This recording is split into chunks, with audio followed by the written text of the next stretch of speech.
topics and opinions expressed in the following show are solely those of the host and their guests and not those of W4CY Radio, its employees, or affiliates. We make no recommendations or endorsements for radio show programs, services, or products mentioned on air or on our web. No liability, explicit or implied, shall be extended to W4CY Radio or its employees or affiliates. Any questions or comments should be directed to those show hosts. Thank you for choosing W4CY Radio.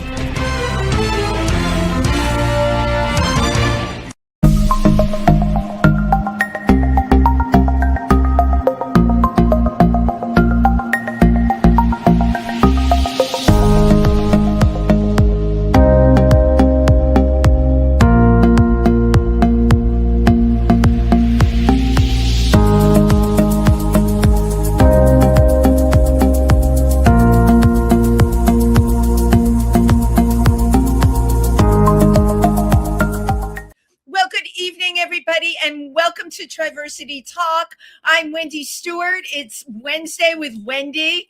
Maybe I'll change the name of the show to that. I kind of like that. It's got a ring to it. I hope everybody is doing well on this wonderful Wednesday. Spring is here, even though it was very cold today, but we're all feeling like very optimistic about things, right? A little bit more, because there's been things happening lately that make us feel like, you know, there's hope out there, right? And I mean more than the daffodils pushing their heads up through the ground.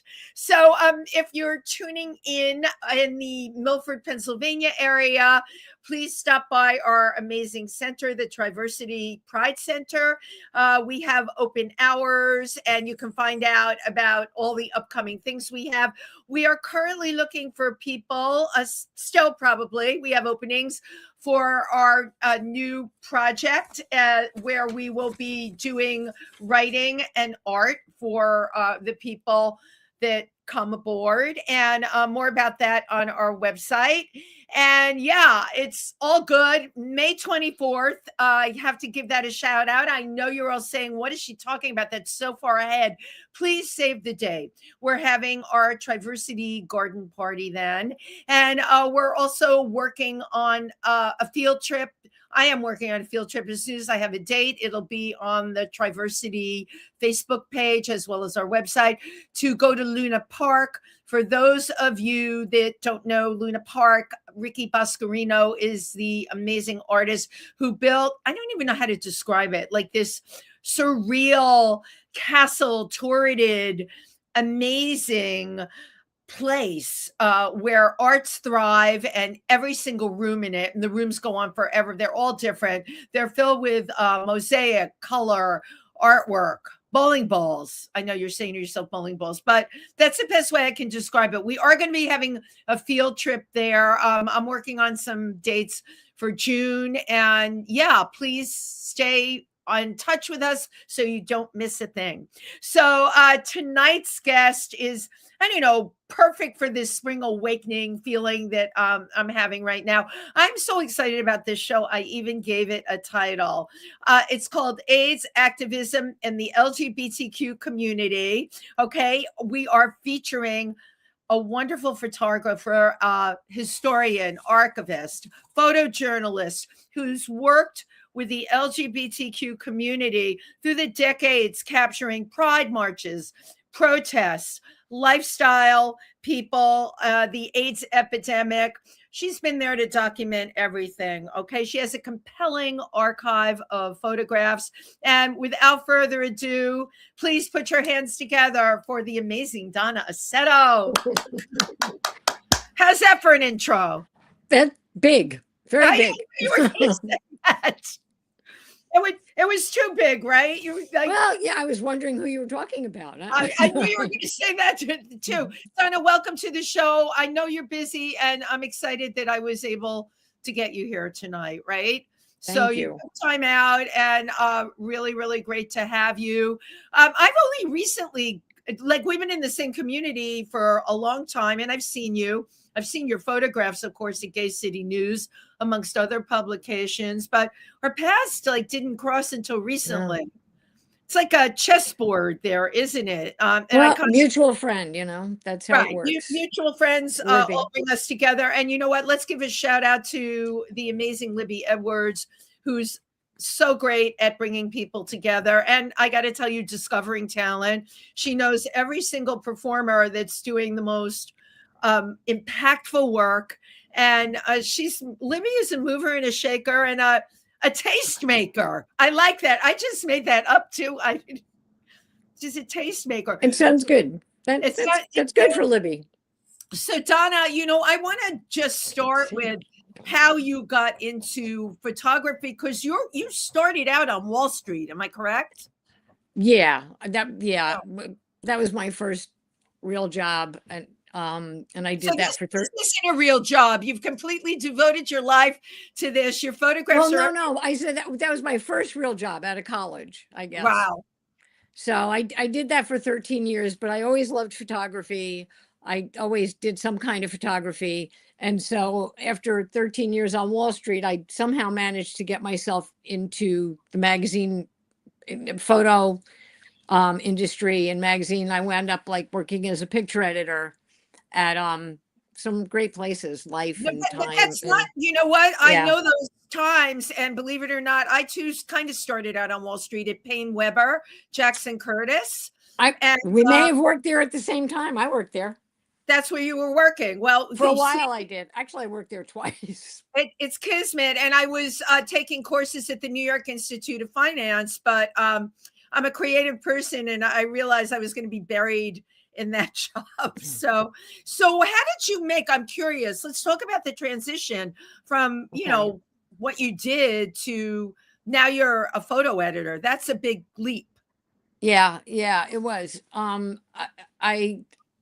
wanted to get off of Wall Street for a lot, especially, I couldn't be out. And then the AIDS epidemic happened. And, Wall Street is the first place the jokes start about any horrifying thing.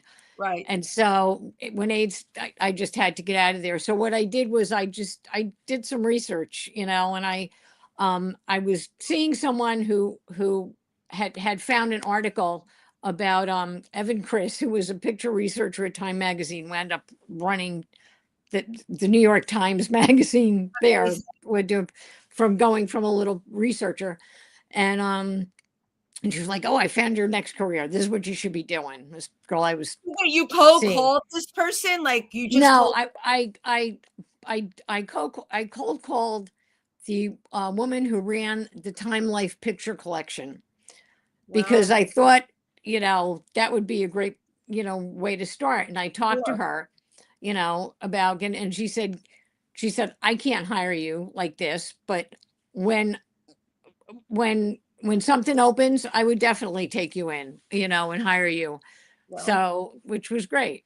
And then, so what I did was I left Wall Street. I'm confused about what I did when, but I've got a job at a picture agency. Terrible job, no money, but it was a picture agency. It was your we're talking about and then when Beth had an opening, she called me.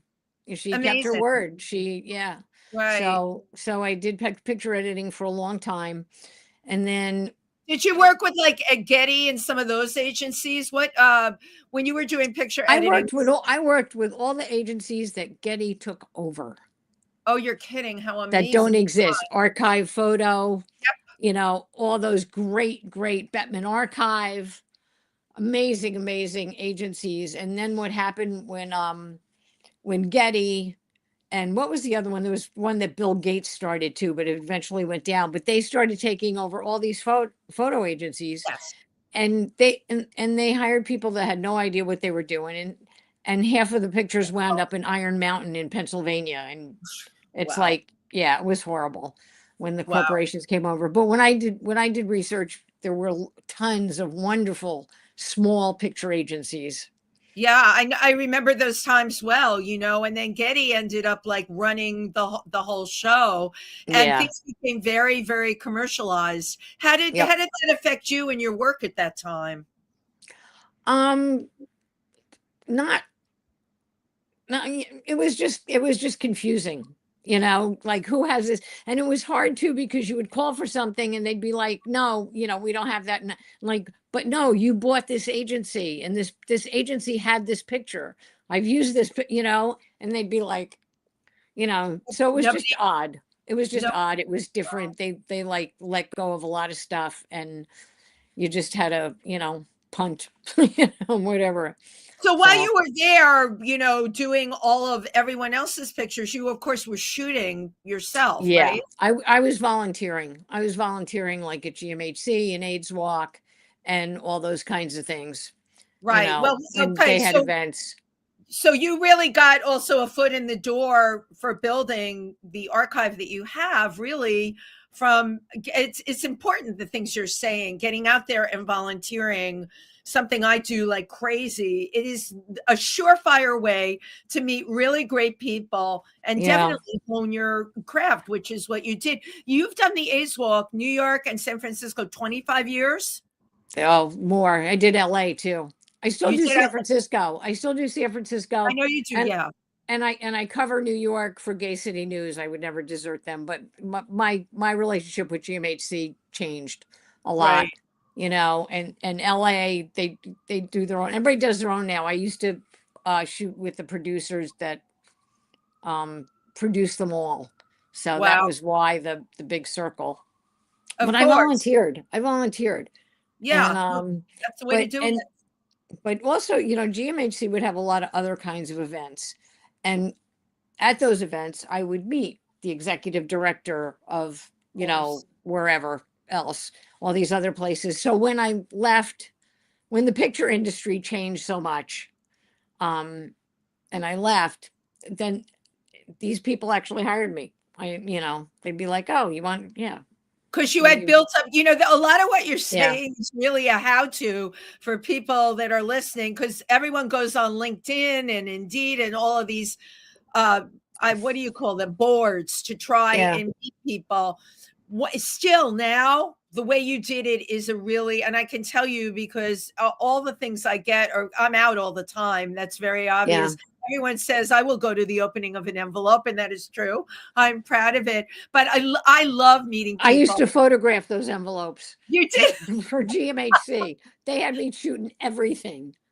So were you with GMHC? Let's go back a little bit in time, because I think you and I came up the same time in New York. When I came here in the late 70s, there wasn't AIDS at all. And the very early days of the epidemic, GMHC, of course, was one Yeah, table on the dock in Fire Island talking about this disease called GRID, right? You were yeah, there from the yep. beginning, right? When it was GRID. I remember when it was great. I wasn't really in the community yet. I was Ah, still on Wall Street, and but yeah, I remember when it was grid. right. And it wasn't long after that, I started. Well, whoever thought that But GM, I was here paying attention, yes. yes, Just, you're right, and you saw what was happening. So, oh, yeah. I tell people it's hard to believe they were a table on the dock in Fire Island, in the Pines, collecting money for this grid thing that nobody really knew what it was. And then to fast forward to how quickly this epidemic spread, and how huge GMHC got. You kind of went along through the whole thing, didn't you? It was like, 1990 or something when I Yeah. walked in the door there. Yeah. Yeah. Yeah, Yeah. the, and then And I was there. I volunteered for everything they did through wow, 2007. So it was a lot of incredible. years. It was like 17 years I was there That's volunteering. a very long time. So in Yeah. the 17 years that you were there, what kinds of things did you learn or see in the community? For me, it was a very hard time. I literally lost a whole address book of people and half of a second address book. I called it Yeah. the A list was my original friends, right? And then we Yeah. went to the B list, the people I started to meet after, and then they started dying. Unless you live through those times, people do not understand. It was horrible, Yeah. Yeah. It was horrible. So were you So, photographing during those times? yeah, that's what I did for them. I wasn't, I wish I had it in me to be a buddy or something, but I did not do that. I Right. did photography for them, and I shot some clients. I shot, in-house stuff that they would do, like the Lesbian AIDS Project would have put on little parties for clients. So little things like that. I had started with AIDS Walk. That's how I found them. Sure. Yeah. And so I wound up shooting AIDS Walk. You know, they would have all kinds of events, a lot of fundraisers, tons of fundraisers, you They know, had tons of from big, fundraisers. from theater, from Broadway theater things. And then Sure. there'd be a party after to cocktails on the roof. You know, they had that first building with the beautiful roof, and they could have little parties up there and, you know, just make money and not have to spend it on space. Right. So, and yeah, they did a lot of really creative things and a lot of stuff, concerts they'd have, and I just shot everything.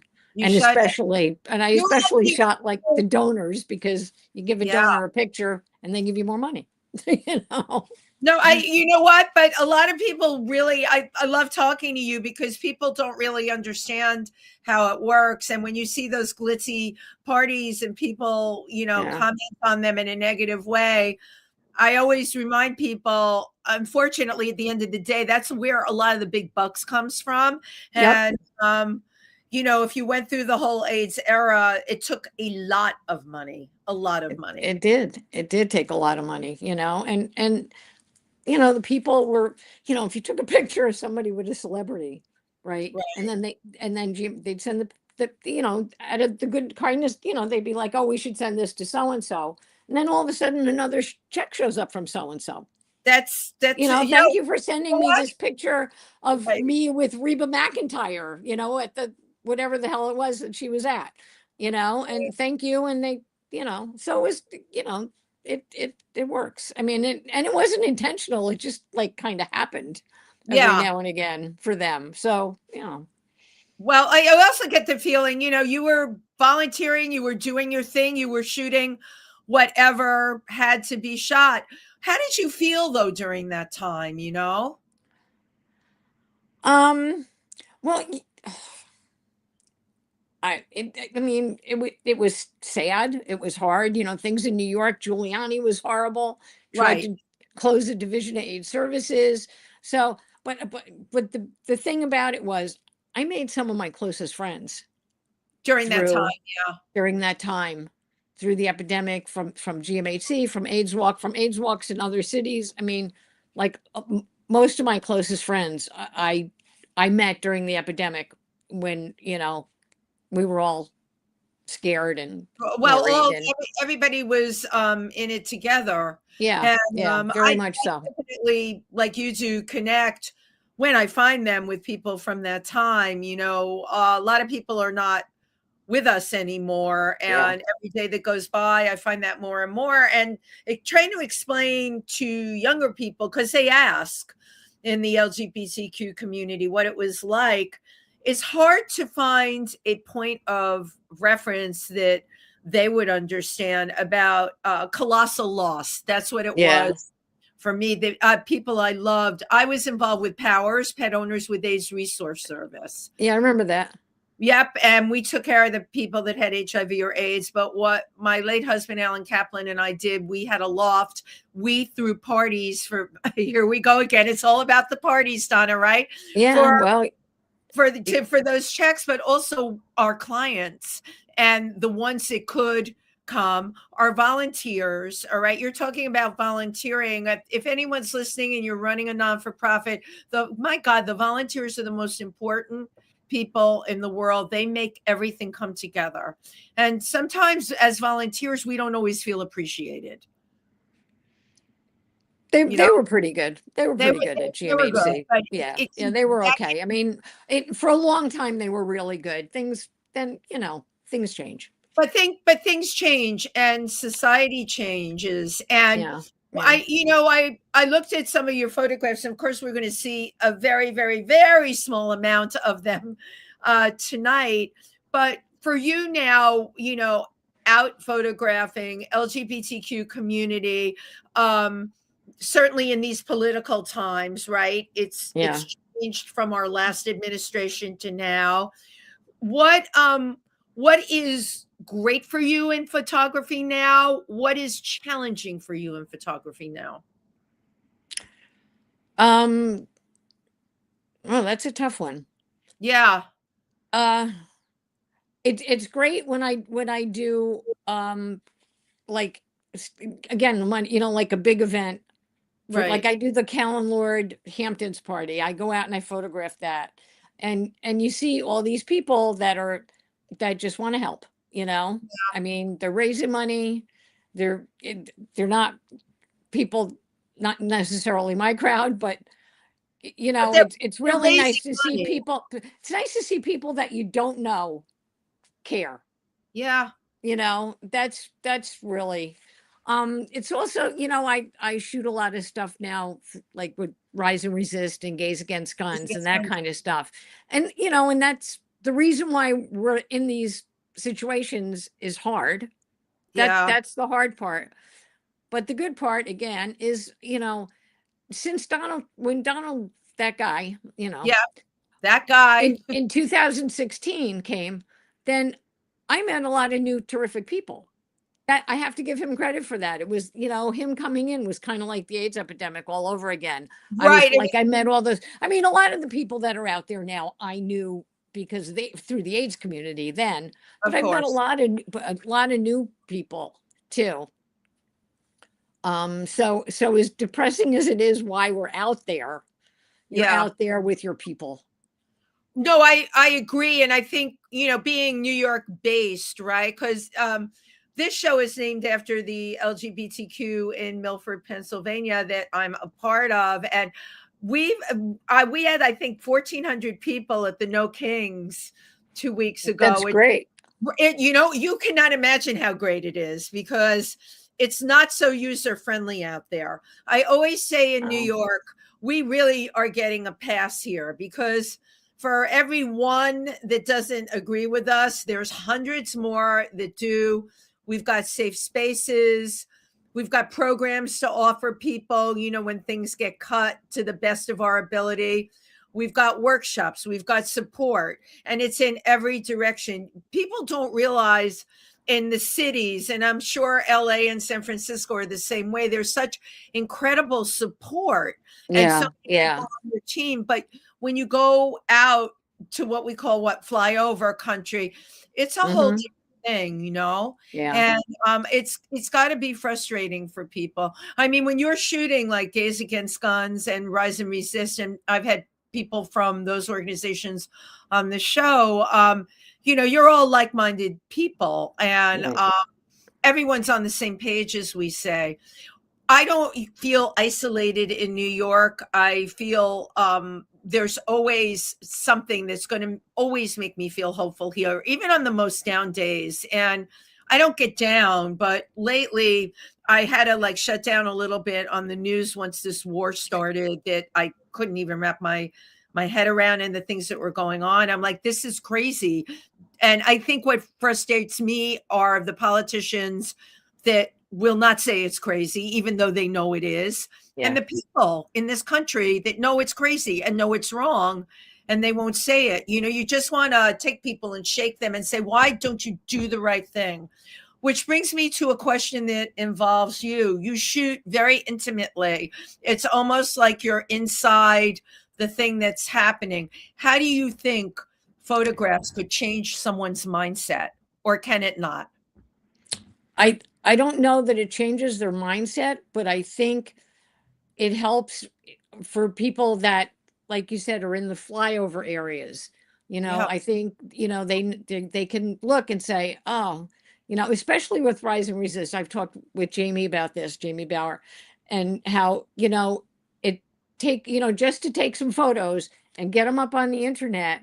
And, some poor kid in, Iowa Yeah. sees it, it helps them. They I know, well, somebody's out there trying to do something. It's while I'm stuck here and I don't have a lot of options, there are people just because I don't see it here, Yeah. you know.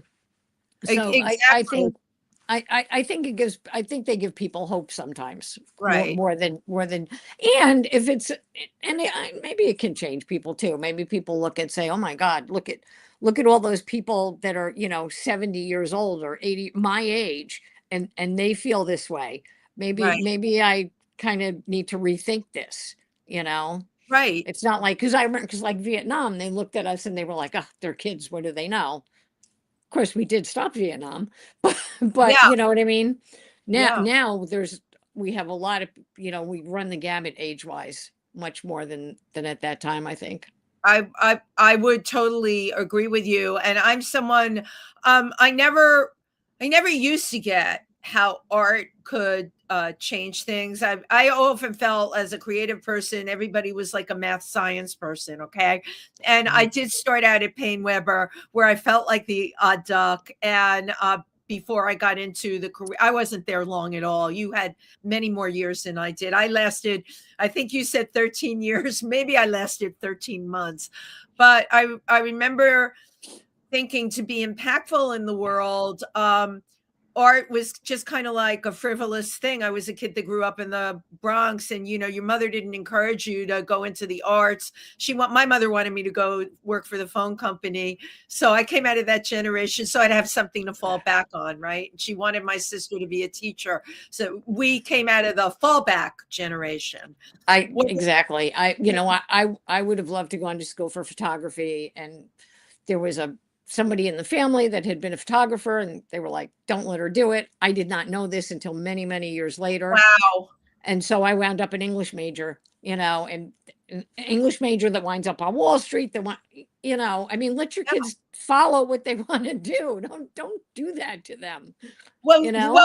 Well, but that's where the whole idea of liberal arts in college came from. And I'm sure you read, like I did this week, that Syracuse University has basically cutting out a lot of their, liberal arts creative classes because of based on enrollment. We are definitely in a techie society. And I often think, I have a daughter too, I'm like, please don't let her get the creative curse and that Alan had and I have. And she's got the creative curse. She knows she has to make money while she writes her book, but she definitely has the curse of creativity. But now I feel, Donna, we can change minds with our work. I strongly feel that way. Well, I want to get to your photographs. Okay. So our wonderful producer, who I would be lost if I didn't have him to do all the technical stuff on this show. Juan, can you bring up the first photograph, please? Okay. Donna, tell us, I see Rudy Giuliani. What is this about here? Okay, that's Joey Presley, who I'm sure a lot of people know. Back when he had dreads. It was 1994. Rudy Giuliani threatened to do away with the entire Division of AIDS Services. So all the AIDS organizations, by 94, there were a few. It wasn't just GMHC. Had a big demonstration downtown. By City Hall. Wow. And that's Joey Presley talking, speaking. Well, look at the power in the body language. And that's what I meant about, being able to be in there and freeze that moment. It's a wonderful photograph. Yeah. And he's just terrific. He's so smart and such a good speaker. So that is a great photograph. And what's Joey Presley doing now? I have not followed them. Oh God, where is he now? I recently saw him. He was at Hedrick Martin for a while. But I don't remember. I'm sorry. Okay. No, I'm sorry. I saw him recently. He's doing well. He's still, doing the right thing for everybody. He's still doing the right thing and protesting the right thing. Yeah. All right. Well, I'm ready for the second picture.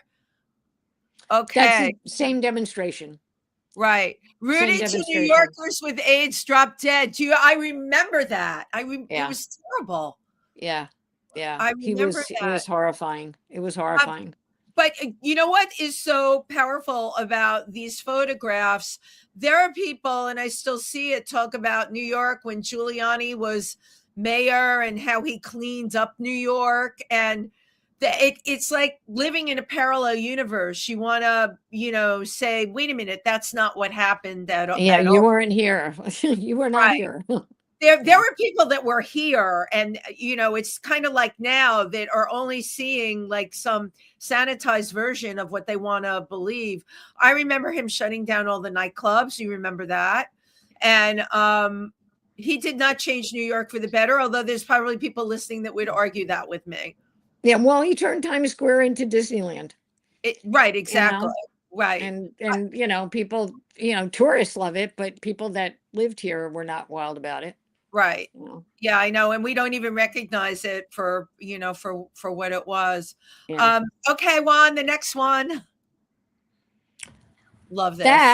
That was, I believe, I always say it was the second one. I'm pretty sure it was the second one. That was taken at the Second Dyke March. And Wow. that was in 1994 as well. And it was, I hadn't gone to the first one. I was, I was volunteering at GMHC, and I worked with the editor of the paper there, a magazine that they had there. And she was like, "We're going to go to the Dyke March." I'm like, "What's the Dyke March?" We didn't know what the Dyke March was. And that was from the first Dyke March I was ever at. They were just standing around waiting for it to start. Amazing. But it was amazing. It was really like a sight to behold, to see all a zillion dikes. I'd never seen so many in one place. No, I know, right? Right. I have never gotten to the Dyke March. I have seen, of course, Dykes on Bikes. They kick off the Pride March every year. Right. Yeah. But this is a whole different thing. You should go sometime. You should go once, just once. It is a whole different thing. Yeah. Yeah. All right, Juan. These are great. Oh, wow. So when the Dyke March comes down Fifth Avenue and goes into Washington Square Park, and there's a huge fountain in Washington Square Park, as we know, and people jump in and they take their clothes off and they jump around in the fountain. But this young woman had a bicycle. She brought her bicycle into the fountain, was riding around the fountain on her bike, nude. How fabulous! So that's what that is. So this is very different from the first two photos that we looked at, which in terms of like lighting and edging and composition are very, very crisp. This is beautiful. Thank you. I mean, there was a lot of luck involved with this one. Yeah, I know, but this is like it's like a painting, right? Yeah, because it's so soft. Sure. Yeah. I guess. Wow. Yeah. Okay, Juan. This gorgeous. Was, yeah. This it was Earth Week, and I think it was 2022. And Extinction Rebellion. I don't know if you're familiar with them. I know who they are. I'm not familiar with them. I do know who they are. Well, they come up with the most artistic and beautiful things at their demonstrations, and sometimes involves dancing. But this was So this was at a march that they held for Earth Week in 2022, and I came up alongside and photographed this woman, and I'm looking and I didn't realize it was somebody I knew, which is probably why the eyes are so great, was because she recognized me and I didn't recognize her. That's so funny. Yeah, it was great. But it's a beautiful and again compelling photograph. Thank you. Okay, next one. In 2023 for Trans Day of Visibility, it's first I can remember, but there was a big T-Dove march, but it was organized by the young people. It was very youth organized, as opposed to the transgender leaders that we all know. This somehow came together through kids, and so there were a lot of trans kids there, and I was very lucky. I thought this kid was just beautiful. Oh yeah. So this was 2023, you said? Yeah. So it was I'm trying to think what exactly. I guess I'm not sure. I'm not sure how it came up, but it's an annual thing, Trans Day of Visibility. I mean, like No, I Biden know was every still in year, but office. everybody I see at Trans Day of Visibility and in the protests in general, and I do want to talk to you about that, it's definitely skewing older as Yeah. opposed to younger. Yep. And that's Yep. upsetting to me. And again, we'll go through the photographs, but I do want to get your feedback on that. But this That's is why this one was so fabulous, because it was the first time I, was at something that was really primarily youth kids. organized, Yeah, and they did a great job. yeah, absolutely. Okay, next one. Um, Gorgeous. Oh my God. that was the same day. That A- was, yeah, Absolutely yeah, beautiful. yeah, yeah. There's nothing to say really about it. Well, there Just, is something to say because whether it was intentional or not, she's so made up and it's gorgeous. And oh yeah. The Sephora sign, if that had only been a little bigger, would have been an amazing ad for Sephora. Well, I'm glad it wasn't. Right. But yeah, I was concentrating on her, and there was so much crowd behind her. Yeah. I didn't really think about Sephora in the makeup at all. No, but it's kind of I just funny. wanted to get in tight on her, Yep. because, with the hair and the It's flag, everything. I just thought she did a lovely job. Yeah. Yep. Absolutely beautiful. I should say Okay. they. I don't know who. Yeah, they are So, absolutely beautiful though. All right. right, on the next one. Ah, That's Queen Jean, who I'm sure everybody knows. Um, and that was taken when Cecilia Gentili passed away. There was a very immediate and quick memorial, that, I mean, packed. People were pouring out of the doors at Judson Church. And wow. that, yeah, and that's Queen Jean. Like, she kind of facilitated the whole thing. And so that's her, speaking about and thinking about Cecilia, Wow. her death devastated everyone. Everybody loved her. And Very emotional photograph, yeah, really. yeah. And Jean looked beautiful. She always looks beautiful. She designed the costumes for Jellicle Ball on Broadway right now. I did not know that at all. I Yes. haven't seen the show. Wow. And she also designed the costumes for, I can't remember the name of the show. It did really well, but it had a short run, but it was an all women cast, and they were talking. I don't know. I think it was maybe took place like 70s consciousness raising kind of show thing. But she did 2 Broadway shows this season. God She bless could her. very well be a Tony winner very soon. Yeah. You Well, know. and look at this capture you've got of her, you know?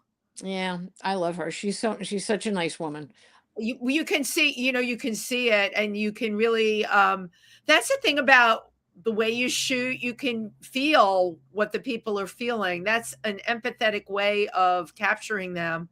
And I think when you're trying to communicate something that's important. All right, we'll do the next one. Ah, this is Chase Strangio, and that's Chase with the tie. And I don't know the name of the other gentleman, but also an attorney with the ACLU. And this was coming into the crowd from the Supreme Court. Chase was the first trans man to argue a case in front of the Supreme Court. He argued the Scarpetti case. And there's Lala in the hat. A lot of people know Lala in the Right. purple, because she works at the ACLU as well. And this was just, the excitement of the crowd. There were, tons of people there for the argument. Unfortunately, we lost, but it was still very exciting to have, a trans man argue at the Supreme Court. So, okay, and you can say, right, well, unfortunately we lost, but the fact that this photograph exists at all is because you took it. All right. And it's really what it represents at the end of the day. And right? he did it. And he did it. And he was Did it. fabulous. He did a wonderful job. If it were the last Supreme Court, he would have won for sure. Right. But, you know, he was up against all those Trump, you know, people. Trumpster as well. But So you do capture like the joy of what people around him and what he had done at that moment. yeah. I mean, anyone who was inside said he did a great job. Yeah. You know, Like, really great. Okay, next. Oh, okay. So every Thursday, Rise and Resist does a silent vigil outside of 26 Federal Plaza. And it started out small, and it's gotten to be more and more people every week. And you can see both sides are lined, right, with people, and more people were coming down the middle as well this day. It was, you know, it's just a weekly silent vigil, you know, in support of immigrants. This woman you're looking at here, Jenny Hines, does a lot of this stuff. And you know, the woman's 86 years old. and she does not miss a beat ever. No, she doesn't look like she misses a beat. Yeah, And she doesn't. She yeah. you know what? She Being means- able to means stand up for business. what's right it doesn't have an age on it. And I guess, and I do want to talk to you about this, the fact that so many people that are involved in the movement now are of older persuasion, Yeah. not younger. I mean, Right. this is a case in point, you know? Yep. Okay, Yeah. the next one, Juan. Oh, this was the last No King's March. Ah, Yeah, and then so we have wonderful activists here that oh my God, Wonderful. her name just went out of my head. I apologize. I'm so sorry. you know But what? It's so hard. It's She's gotta be old so act up. hard. I mean, this woman is everywhere, does everything, just fabulous. And I just I have a tendency to lose names. So I do apologize. You know what? You're getting their moments, so that's worth everything in itself. And a terrific photographer. She's a terrific Really? photographer. On top of it, right? Yeah. The photographer photographing the photographer. Right. I want Yeah. that. So, and this is from this year's Trans Day of Visibility last week, or the Beautiful. week and a half ago, and this was the T-Dove. It was called the Doll Walk, and Yes. and I'm sure everybody knows that people's passports are getting renewed and they're coming back with their old gender on them. It's just horrible, right? So Or it's a denial of who somebody is. exactly. And so that was the point of the toplessness. They were like, yeah, tell us that we can't be topless. Right. Of course we can be topless because boys will be boys and you're telling us we're boys. Right. So screw you. We're going to, take off our shirts and you can't say anything about it because the government insists that we're boys. Exactly. And it was beautiful. It was terrific. I mean, there was a lot of music and it was a good group. And it was very inventive, very artistic. Yeah. I love the motion of the bodies in here and the scarves blowing. Yeah, and there was a lot, we started out at we took the train uptown from Chelsea, and the platform was just full of all these trans women. It was fabulous. People are getting off the trains going, what's going on?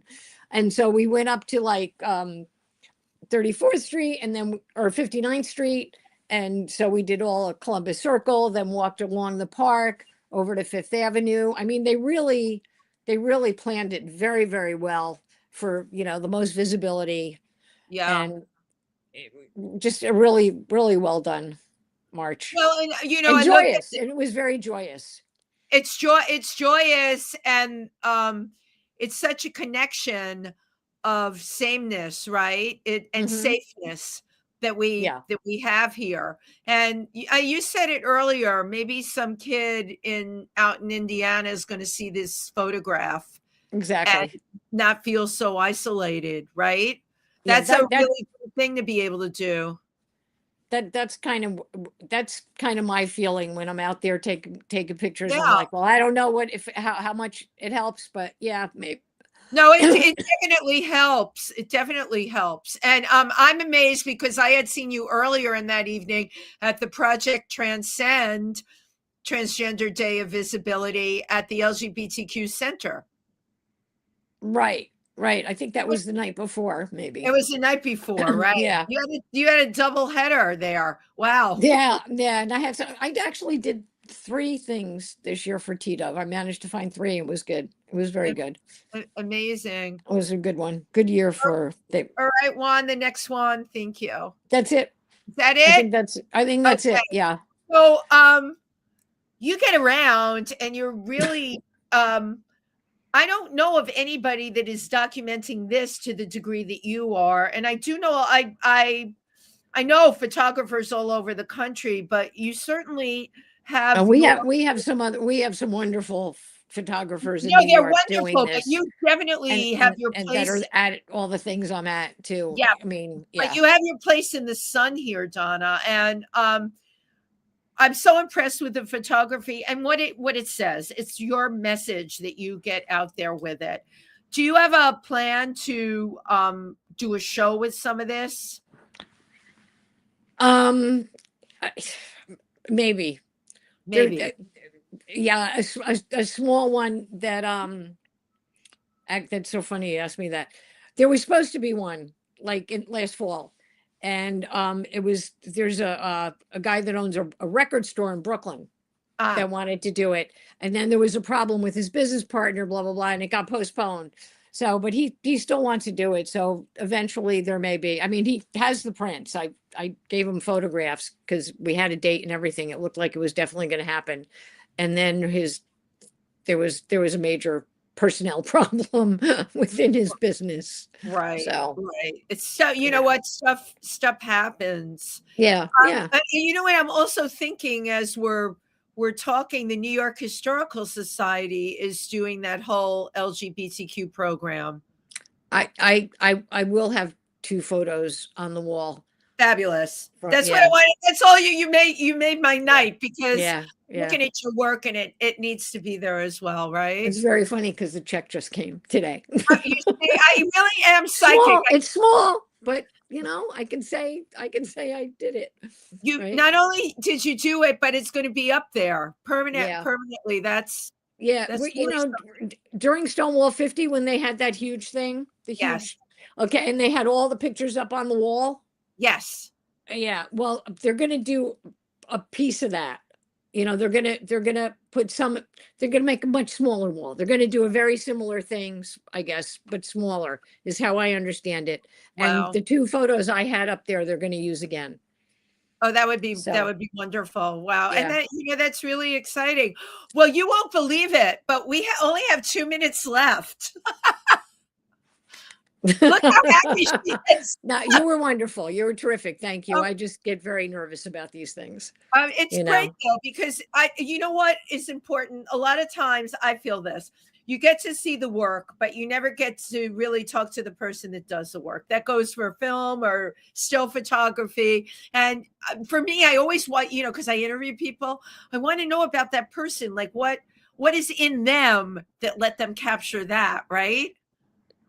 Yeah, I suppose. Yeah, makes sense. When you're sitting in the middle of something being talked about yourself, you're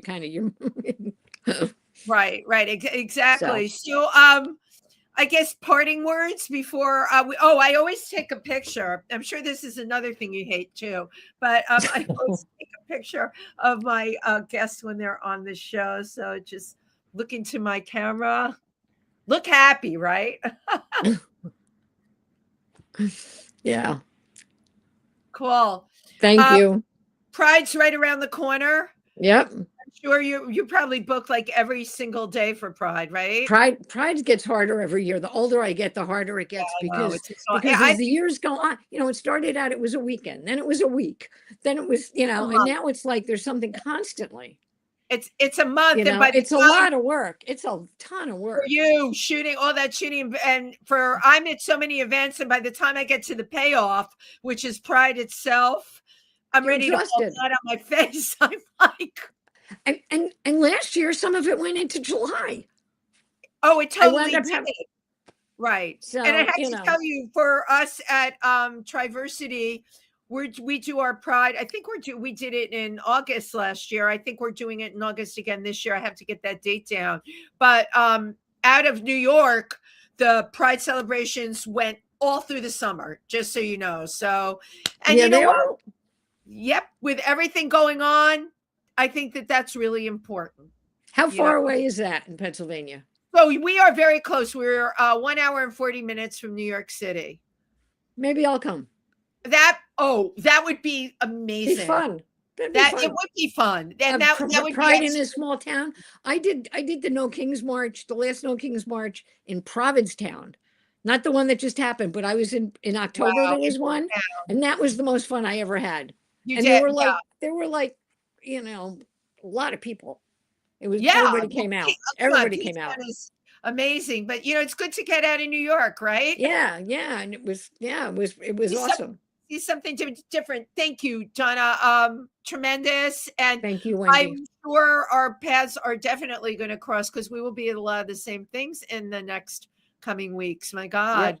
And we're just getting started. Thank you, everybody who tuned in tonight. Have a great rest of week, and take care of yourselves, and mostly, not only take care of yourselves, take care of the people that you love.